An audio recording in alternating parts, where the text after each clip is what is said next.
నమస్కారం నాగార్జున గారు. నమస్తే అంజి గారు. లేళ్ల అప్పిరెడ్డి అప్రూవల్గా మారిపోయినట్టున్నాడు సార్. అవును, అదే సమాచారం అందుతోంది. వస్తుంది. ఓకే, లేళ్ల అప్పిరెడ్డి దొరికాడు సార్. మరి మిగిలిన వాళ్ళు ఇంకొక లిస్ట్ ఉంది. జోగి రమేష్ గారు కావచ్చు, తర్వాత మన దేవినేని అవినాష్ కావచ్చు, వీళ్ళకి సంబంధించిన సమాచారం లేదు ఇప్పటికి కూడా.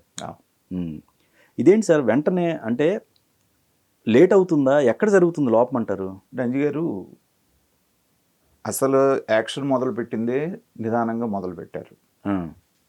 జనరల్గా ఏంటంటే తెలుగుదేశం పార్టీ ఆఫీస్ మీద దాడి చేయటం అంటే క్షమించరాని నేరం. ఒక పార్టీకి గుండెకాయ లాంటిది కేంద్ర కార్యాలయం.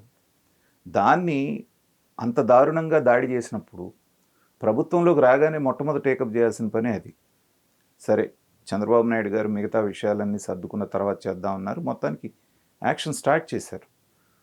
చేసిన తర్వాత నందిగం సురేష్, లేళ్ల అప్పిరెడ్డిని మాత్రం వెంటనే అరెస్ట్ చేయగలిగారు.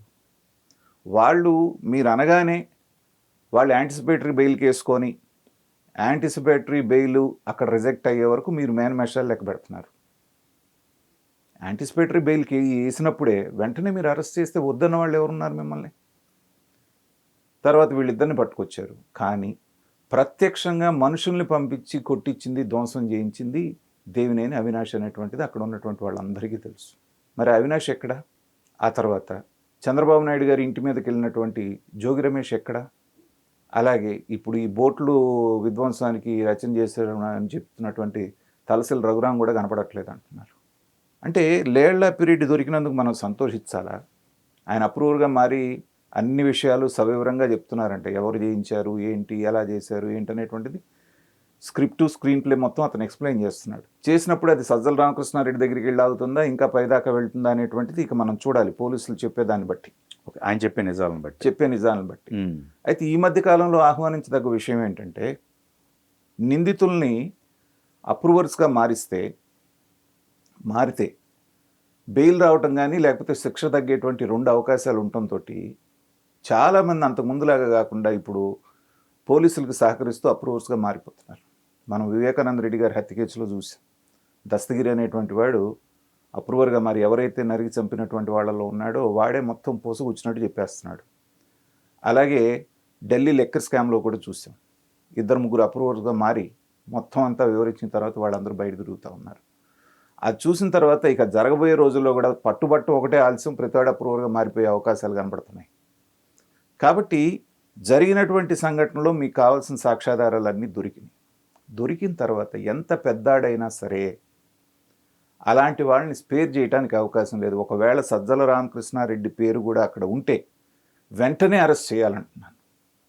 మళ్ళీ మీరు ఉంది కదా, అది కదా, ఇది కదా లీక్లు ఇచ్చుకునేటప్పుడు మళ్ళీ ఆయన యాంటిసిపేటరీ బెయిల్కి వెళ్తాడు. మళ్ళీ అక్కడ కోర్టులో కేసు ఉంది కాబట్టి ఒక 10 రోజులు 15 రోజులు కోర్టులు కూడా ఎలా ఉంటున్నాయి, మీరు 20వ తారీఖు దాకా అరెస్ట్ చేయొద్దు, 30వ తారీఖు దాకా అరెస్ట్ చేయొద్దు అని ముందు ఇచ్చేస్తున్నారు. ఈ లోపల వీళ్ళు సర్దుకుంటున్నారు. ఆ అవకాశం కూడా ఇవ్వకుండా ఇమ్మీడియట్ యాక్షన్లోకి దిగాల్సినటువంటి బాధ్యత ఉంది, నెంబర్ 1. రెండవది, ఇప్పుడు ఎవరికైతే నిందితులు మనం చెప్పాము, అవినాష్ కానివ్వండి, లేకపోతే జోగి రమేష్ కానివ్వండి, తలసిల రఘురామ్ కానివ్వండి, వీళ్ళు ఇంతవరకు దొరకలేదు అంటే లోపం ఎక్కడుంది అనేటువంటిది అనుమానాలు వస్తున్నాయి. ఎందుకంటే ఆంధ్రప్రదేశ్ పోలీసుకు ఉన్నటువంటి పేరు ఏంటంటే ఎలాంటి కేసునైనా సత్వరంగా పరిష్కరిస్తారనేటువంటి ట్రాక్ రికార్డు ఒకప్పుడు ఉండేది.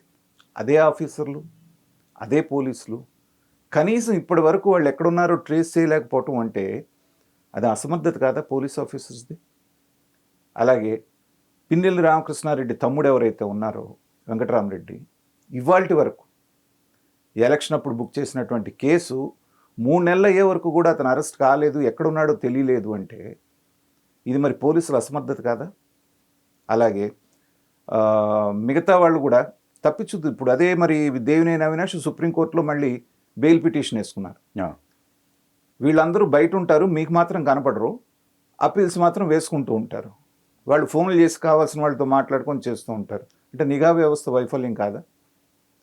ప్రభుత్వం అంటే సరే ఒకదాని మీద ఒకటి వస్తుంది, ఇప్పుడు వరదలు వచ్చినాయి, 10 రోజులుగా వాళ్ళు తలమునకలై ఉన్నారు అనుకోవచ్చు. పోలీస్ ఆఫీసర్స్కి ఏమైంది? సో దీన్ని చూస్తే చంద్రబాబు నాయుడు గారు లాంటి సమర్థుడైనటువంటి ముఖ్యమంత్రి ఉన్నప్పటికీ కూడా పోలీస్ శాఖ ఇంత అసమర్థంగా ఉంది అంటే ఏంటంటే నిజంగానే వీళ్ళు పట్టుకోలేకపోతున్నారా, లేకపోతే ఇంకా జగన్మోహన్ రెడ్డి గారి మనుషులు జగన్మోహన్ రెడ్డి గారికి ఇండైరెక్ట్గా సహాయం చేసేవాళ్ళు ఇంకా పోలీస్ డిపార్ట్మెంట్లో ఉన్నారా అనేటువంటి అనుమానాలు వస్తూ ఉన్నాయి. ఎందుకంటే ఏం జరగబోతుందో ముందే అవతల పార్టీ వాళ్ళకి ఇన్ఫర్మేషన్ ఇస్తున్నారని మనం గత కొద్ది కాలంగా చూసాం. వీళ్ళు యాక్షన్ తీసుకోబోయేటప్పుడు వాళ్ళు జంప్ అయిపోతున్నారు. అంటే లీకేజ్ ఉంది. దీన్ని అరకట్టకుండా పారిపోయిన నిందితులను పట్టుకోలేకపోతున్నారు అంటే పోలీసుల అసమర్థత అనుకోరు ప్రజలు, అది ప్రభుత్వం యొక్క అసమర్థత అనుకుంటారు. మంచి జరిగినా చెడు జరిగినా వచ్చేది ప్రభుత్వానికే కదా. కాబట్టి ప్రభుత్వానికి చెడ్డ పేరు వచ్చేటువంటి అవకాశం ఉంది. కాబట్టి దీని మీద ఇప్పుడు కొంచెం విజయవాడ తేరుకున్నది కాబట్టి చంద్రబాబు నాయుడు గారు దృష్టి సారించి నిందితులు ఎవరైతే ఉన్నారో వాళ్ళని సత్వరం అరెస్ట్ చేసి న్యాయస్థానం ముందు తీసుకొచ్చి పెట్టాల్సినటువంటి అవసరం ఉంది. అది ఖచ్చితంగా జరుగుతుందని మనం ఆశించాలి. జరగాలని చెప్పేస్తే మనలాంటి వాళ్ళని కోరుకోవాలి. అయితే ఇక్కడ ఒకటి సార్, ఇప్పుడు లేళ్ల అప్పిరెడ్డి గారు ఏదైతే ఉందో ఆయన అప్రూవర్గా మారారు. అయితే ఇక్కడ కొంత ఇటు సైడ్ కూడా నాయకులు ఉన్నట్టుగా సమాచారం అందుతుందండి. అంటే ఈ నాయకులు కూడా ఉన్నారు, ఆయనతో చేతులు కలిపి వాళ్ళతో వ్యాపార భాగస్వామి అనేది ఒక సమాచారం వస్తుందండి. నిజమే, అది ఎంతవరకు నిజమో తెలియదు, దాన్ని మనం నిర్ధారించలేం. కానీ ప్రాథమికంగా అలాంటి వార్తలు బయటకు వస్తున్నాయి. నిజంగా కనుక అలా జరిగి ఉంటే, అంటే వాళ్ళ పార్టీ మీ ఆఫీస్ మీద దాడి జరిగేటువంటి దాంట్లో వాళ్ళు భాగస్వాములుగా ఉంటారని నేను నమ్మను. కానీ వ్యాపార లావాదేవీలు అక్రమ వ్యాపారాలు ఏమన్నా ఉంటే, భూ కబ్జాలు అవి ఇవన్నీ ఏదో అంటున్నారు, చూద్దాం. అలాంటి వాటిల్లో కనుక ఉంటే చంద్రబాబు నాయుడు గారు నిజంగా సాక్ష్యాధారాలు కనుక వాళ్ళు ప్రొవైడ్ చేయగలిగితే లేళ్లప్పిరెడ్డి, వాళ్ళు ఎంతటాళ్ళైనా సరే ఇమ్మీడియట్గా తీసి పక్కన పెడితేనే చంద్రబాబు నాయుడు గారికి కానివ్వండి, ప్రభుత్వానికి కానివ్వండి మచ్చ పడకుండా ఉంటుంది. ఆదిమూలం మీద వ్యవహారంలో ఎలా అయితే వ్యవహరించారో, ఆదిమూలం మీద ఇమ్మీడియట్ సత్వర చర్య తీసుకోవడం వల్ల ఎంత మంచి పేరు వచ్చింది వెంటనే ప్రభుత్వానికి. కరెక్ట్. అవతల ప్రతిపక్షానికి నోరు పడిపోయింది మాట్లాడటానికి లేకుండా. కాబట్టి నిజంగా తప్పు జరిగింది, వాళ్ళకి ఆలోచన జనరల్గా ఏంటంటే ప్రతిపక్షానికి అధికార పక్షానికి ఉన్నప్పుడు ఏంటంటే లోపాయికారిగా కొన్ని పనులు చేయించుకోవడానికి ఏదో పెట్టుకున్న సంబంధాలు, వ్యాపార భాగస్వామ్యాలు ఉండటం అనేటువంటిది ఉంటుంది. లీగల్గా జరిగే వ్యాపారాల్లో మీరు భాగస్వాములైనా కానీ అదేమి నేరం కాదు. ఏ పార్టీలో ఉన్నా, అధికారంలో ఉన్నా, ప్రతిపక్షంలో ఉన్నా ఇద్దరు కలిసి వ్యాపారం చేసినా చట్టబద్ధమైంది. కానీ మీరు అక్రమాలు చేయటానికి అధికార పక్షంలో ఉన్న వాళ్ళతోటి భాగస్వామ్యం పెట్టుకొని అక్రమాలు చేసుంటే మాత్రం మీరు కూడా శిక్షార్హులే. కాబట్టి తెలుగుదేశం వాళ్ళు కనుక అలా చేసినట్టుగా కనుక నిర్ధారణ అయితే సత్వరమైనటువంటి చర్య చంద్రబాబు నాయుడు గారు తీసుకోవాలి. మొన్న తీసుకున్నటువంటి చర్యను బట్టి మనం ఆలోచిస్తే మాత్రం చంద్రబాబు నాయుడు గారు ఆలోచించకుండానే ఖచ్చితంగా చర్య తీసుకుంటారని అనుకోవచ్చు మనం.